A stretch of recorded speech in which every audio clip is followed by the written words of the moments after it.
Halo semua viewers, balik lagi di Health on Top dan masih bersama saya Yuda Batara Hasibuan dan tentunya masih bersama Dokter Diana dan kita akan lanjutkan obrolan kita. Dokter, tadi kan aku sempat nanya nih bagaimana cara gizi membantu kita di era pandemi dan seberapa penting gizi itu, Dok? Mungkin boleh dijelaskan, Dok? Ya, jadi aku bilang penting banget nget. Nah, loh panjang ya Udah ngetnya. sampai nget tuh, udah di highlight Ya, banget. ini Oke. gizi berperan sangat penting. Kenapa? Aku jelasin dulu di sini. Kita kan lagi pandemi. Tadi seperti Mas Yuda bilang, kita lagi pandemi, kita lagi diserang sama yang namanya virus yang nggak kelihatan. Ya Benar. kan, kita harus mempunyai benteng. Kita harus kuat menghadapi virus yang nggak kelihatan tadi. Nah, gimana caranya? Caranya dengan cara kita meningkatkan daya tahan atau imunitas tubuh. Nah, teman-teman harus tahu bahwa imunitas tubuh itu ternyata ya 70%-nya, jadi almost ya sebagian besar dipengaruhi oleh kesehatan saluran cerna. Ya, kebayang nggak kalau saluran cerna kita sehat, ya kamu sudah membantu 70% dari daya tahan tadi. Nah, sisanya apa? Yang 30 tadi ya, perilaku hidup bersih sehat ya, tadi ya yang aku bilang pakai masker, cuci tangan, jaga jarak itu tetap. Kemudian apalagi aktivitas fisik, ya kan? Kemudian cukup istirahat, kemudian harus happy. Nah, itu di sisanya. Tambahan. Tapi Di 30%-nya. utamanya dari saluran cerna tadi, 70% besar sekali.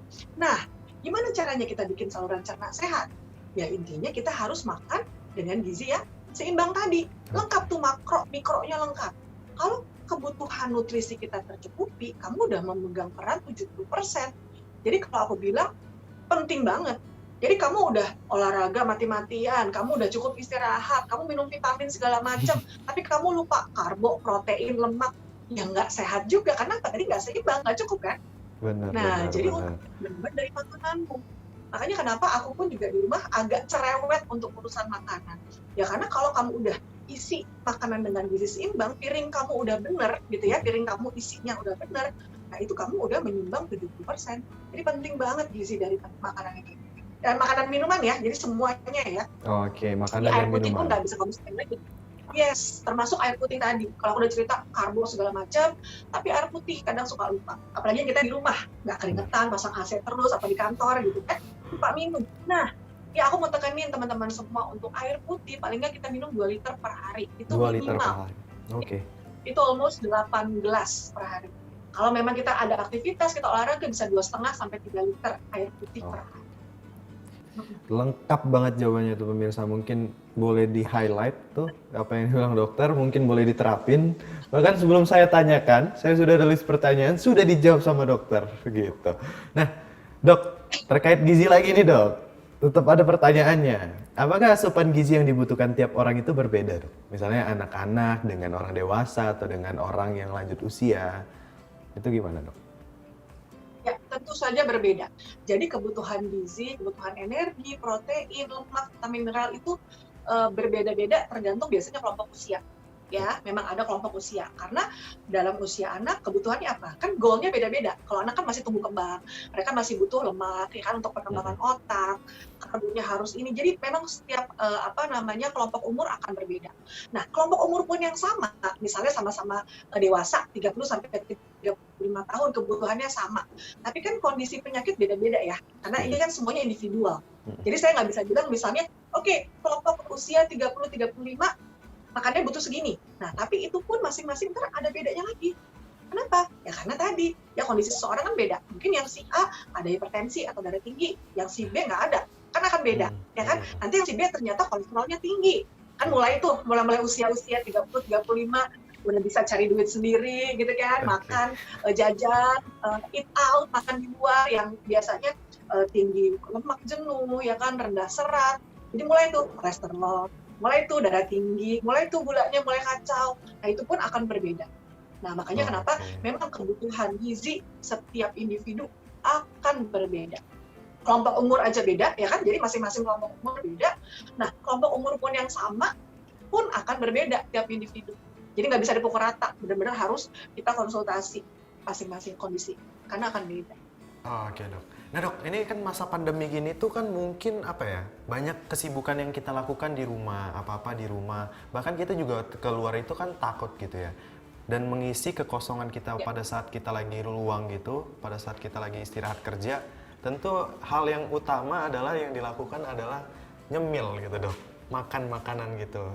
Itu mungkin ada tips dari dokter untuk cemilan-cemilan sehat buat smart viewers. Ya, kalau dari saya sih cemilan sehat hanya satu, buah-buahan segar. Wow. Ya itu udah pasti, buah-buahan segar. Jadi dalam artian buah pun bukan dalam bentuk buah kemasan atau buah-buah yang sudah diolah, tidak. Ya memang kalau kita ngomong cemilan sehat udah pasti lebih masuk ke buah. Supaya apa? Pertama, tadi kan kita butuh memang kebutuhan vitamin mineral akan naik. Ya kan pada saat pandemi kita boleh tambah buah dan sayur, ya kan? Jadi misalnya mau kita bikin sop buah atau buah potong atau kita bikin smoothies dicampur dengan yogurt atau susu silakan. Atau cemilan sehat lain bisa masuk di protein. Jadi kalau saya, kalau bisa nih pada saat kita nyemil pun nyemilnya sehat. Jadi bukan asal misalnya apa nyemilnya chips, keripik gitu, kerupuk, keripik, chips, atau nyemilnya lebih kepada minuman manis yang boba drink lah, Thai tea lah, yang begitu-begitu, ya kan? Mendingan nih pada saat pandemi saat ini kamu naikin buah dan sayur, jadi vitamin mineralnya naik, sama kamu naikin protein. Loh, nyemil apa nih protein? Nah, kamu bisa nyemil kacang-kacangan kan, misalnya edamame rebus, kacang rebus, gitu. Kadang mau nyemilin tahu tempe bacem juga nggak apa-apa kok, lagi hits sekarang nyemilnya bacem. Tahu tempe bacem. Nah dok, ini mungkin pertanyaan terakhir dok, dan ini pertanyaan ini mungkin sangat membantu kita nih. Ada nggak sih dok tips untuk smart viewers khususnya nih buat anak-anak kosan, mungkin kan tentu ada penonton kosan ini, untuk memenuhi gizi seimbang di era pandemi ini. Kalau di rumah mungkin masih ada orang tua yang memperhatikannya, kalau mungkin yang perantauan gitu. Ya, perantauan ini nggak bisa pulang ya, dia lockdown di kosan gitu ya. Jadi Nah itu dia. Nah, ya, tapi mungkin di kosan pun masih bisa ya kita belanja makanan segar. Maksudnya gini, ya either kita online beli makanan segar atau misalnya masih ada warung yang jual makanan atau bahan makanan. Jadi saran saya jangan kita kebanyakan mentang-mentang di kosan, kita nyetoknya mie instan, kornet gitu ya, yang sosis, yang semuanya kemasan atau yang diawetkan, ya kan? Dengan gitu kan kamu sebenarnya makan banyak pengawet, makan tinggi garam, itu kan membuat kita lebih rentan, lebih lemah imunitasnya. Kalau kita terlalu banyak makan makanan yang diawetkan tuh processed food. Nah, jadi sebisa mungkin kalau memang misalnya terpaksa nih, ya anak kosan misalnya, ya udah hari ini nggak ada nasi, misalnya gitu ya. Biasanya kita makan nasi, nggak ada nasi sama sekali, nggak bisa bikin makan nasi. Misalnya mie instan nih, terpaksa kita makan mie instan. Oke, makan mie instan, tapi jangan mie instan aja. Kamu bisa tambahin protein, misalnya ada telur, ya kan bisa masukin telur, kan? Atau misalnya ada paling gampang sawi, atau misalnya tambahin tomat, tambahin kol, gitu.